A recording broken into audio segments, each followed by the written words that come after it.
Finance Commission latest news. The 16th Finance Commission has submitted its report for 2026 to 31, and the Union government has accepted its recommendations on tax devolution to states. Constitutional framework of fiscal federalism. India's fiscal federal structure is anchored in Article 270 and Article 280 of the Constitution. Article 270 provides for the distribution of net tax proceeds between the center and the states. Article 280 mandates the constitution of a finance commission every 5 years to recommend how this distribution should take place. The taxes shared between the center and states include corporation tax, personal income tax, central goods and services tax, CGST, center's share of integrated GST, IGST. However, cess and surcharge levied by the center are excluded from the divisible pool. The divisible pool forms about 81% of the center's gross tax revenue for 2025 to 26 after excluding cess and surcharge. This distinction has been central to debates on fiscal equity and resource adequacy for states. Evolution of vertical devolution. Vertical devolution refers to the share of states in the divisible pool of central taxes. Till the 13th Finance Commission, 2010 to 15 states received 32% of the divisible pool, along with conditional transfers under centrally sponsored schemes, CSS. 14th Finance Commission, 2015 to 20 vertical devolution was significantly increased to 42%, and many tied CSS transfers were rationalized. 15th Finance Commission, 2020 to 26 the share was reduced to 41% after the reorganization of Jammu and Kashmir into 2 union territories. This marked a structural shift toward greater untied fiscal autonomy for states. Horizontal devolution criteria. Horizontal devolution refers to how the state's share is distributed among individual states. Since the 13th Finance Commission, the criteria have broadly emphasized equity, income distance, population and area, needs-based factors, efficiency factors such as forest cover, demographic performance, and tax effort.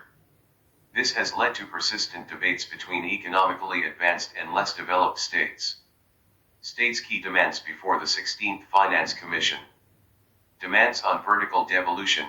Many states sought an increase in vertical devolution.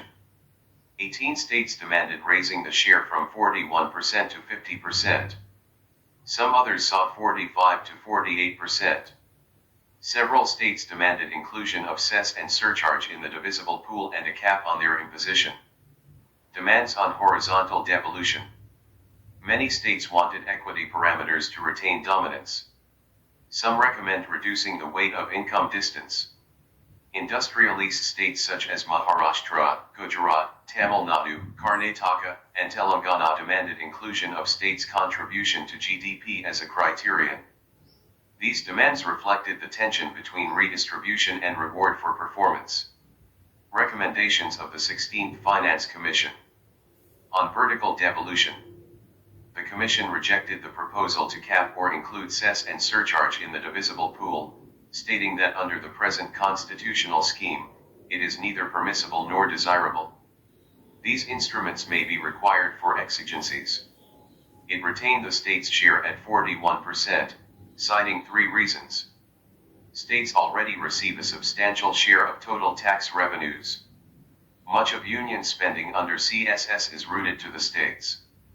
The union requires higher resources for defense and infrastructure. Thus, there is no major change in vertical devolution. On horizontal devolution, the Commission adopted 2 guiding principles. Changes in states' shares should be gradual. Efficiency and growth contributions should receive due recognition. Accordingly, a new criterion of states' contribution to GDP has been introduced. The weight assigned ensures a directional shift without drastic redistribution. As a result, southern and western states have seen a marginal increase in their share. Large northern and central states have seen a marginal decrease. Overall, the outcome represents a calibrated shift toward efficiency while maintaining redistributive balance. Broader fiscal observations. The Commission made several important observations. The center should progressively reduce reliance on cess and surcharge. States should make subsidies more efficient and targeted.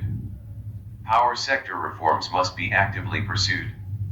States need to control fiscal deficits and debt levels. Both the center and states should undertake public sector enterprise reforms. These recommendations reflect concerns over fiscal sustainability and cooperative federalism.